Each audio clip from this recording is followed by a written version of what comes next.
Alléluia. Il y a une soeur qui m'a demandé, mais pasteur, pourquoi souvent quand tu donnes des prophéties, tu demandes à ce qu'on intercède pour que la chose n'arrive pas? Mais c'est parce que c'est mon appel prophétique. Voilà.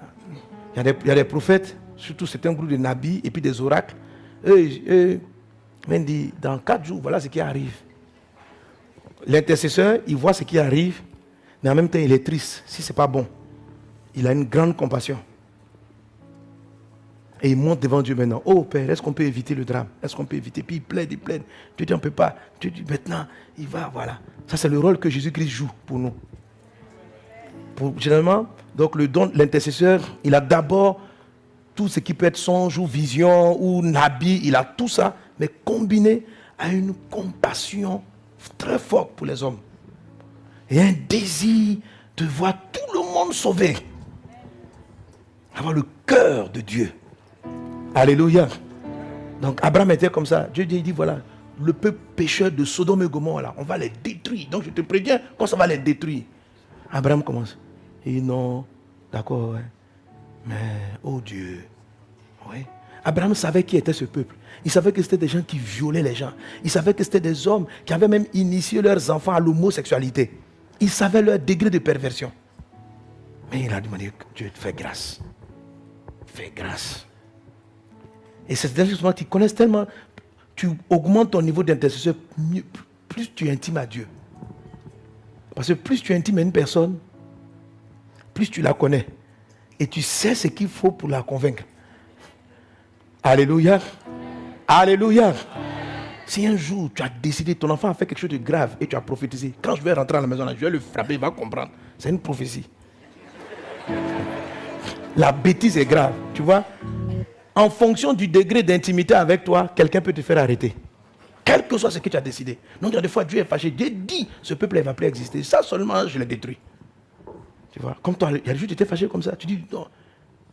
Si c'est un passant qui vient intercéder, il ne te connaît même pas. Monsieur, s'il te plaît, il ne faut pas frapper l'enfant. Toi, qu'est-ce qu'il y a? Tu me connais.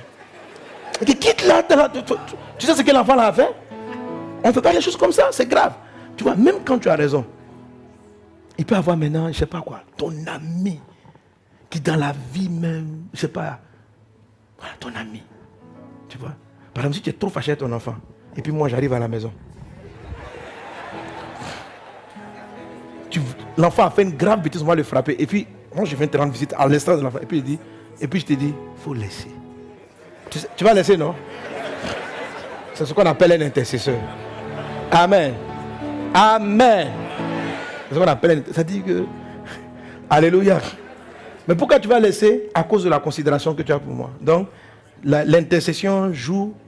Le niveau d'intercession est lié au niveau d'amitié. Il ne s'agit pas simplement de prier pour les gens. Oh Dieu, sauve mon frère, sauve mon frère, sauve mon frère. Voilà. Si tu n'es pas trop ami de Dieu, c'est bien, hein? Dieu peut t'écouter. Mais si. C'est pourquoi il dit, ramène-moi Ézéchiel 22:30. Regardez ce qu'il dit. Il dit, Ézéchiel 22:30, ramène le texte. Il dit, je cherche parmi eux un homme qui élève un mur, qui se tient dans la brèche devant moi, en faveur du pays, afin que moi, Dieu, je ne le détruise pas. C'est-à-dire, Dieu veut détruire, mais il cherche quelqu'un qui peut l'arrêter. Et il n'en trouve point. Un intercesseur, il peut arrêter Dieu. Moïse était un intercesseur très dangereux. À un moment, Dieu a décidé. Il dit, les Israéliens, je les extermine. Moïse, c'est fini. Je te prends et puis je recrée une autre génération. Moïse monte devant Dieu.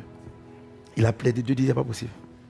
Il dit, bon, Dieu, si tu les prends, là, vraiment, il faut effacer mon nom du livre de vie. Tu vois ça? Il n'a pas dit que je meurs. Il dit, non. Il dit, ton livre là. C'est-à-dire, si tu les laisses, si tu ne veux pas, il faut me laisser partir en enfer. C'est ce qu'il a dit à Dieu. Mais tellement Dieu veut que Moïse soit au paradis. Dieu a pardonné à Israël. Est-ce que toi tu peux prier comme ça?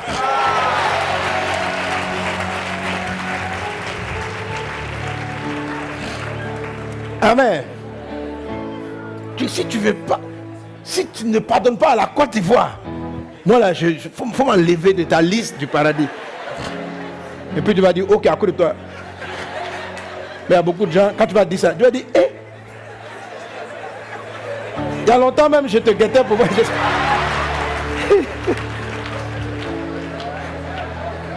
Alléluia. Gloire à Dieu. Gloire à Dieu. Amen. Amen. C'est vrai que le fait d'être fils joue beaucoup. Mais un fils n'est pas forcément un bon intercesseur. Le rôle de l'épouse, par contre, oui. Une épouse fait changer le cœur à son mari. Pas forcément un enfant. L'enfant fait pas dire, quand l'enfant parle, on dit petit, tu ne comprends pas l'histoire. Tu es un enfant, tais-toi dans cette affaire. L'enfant dit, papa, si tu ne veux pas, je t'ai chassé tout de suite, tu vas voir. Quand les grands parlent, mets-toi à côté. Un enfant, quand tu es fils de Dieu, ce n'est pas parce que tu es fils que tu seras un bon intercesseur. Voilà. C'est pas, non, nous on est fils de Dieu. Fais attention. Fils de Dieu, c'est Amen. Voilà, il a trouvé. Amen. Regardez ça, Exode 32, 32. Pardonne maintenant leurs péchés. Sinon, efface-moi de ton livre que tu as écrit.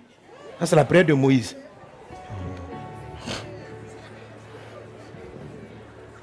Sinon, il faut m'effacer de ton livre là. Je ne veux plus être là-dedans. Waouh. C'est ce qu'on appelle un intercesseur. Amen. En fait, intercéder, c'est plaider pour. Donc, tout le monde peut être intercesseur. Mais plus tu es intime, plus Dieu tient à toi, plus ton intercession peut être forte. Et puis si tu as un cœur qui aime les gens. Amen.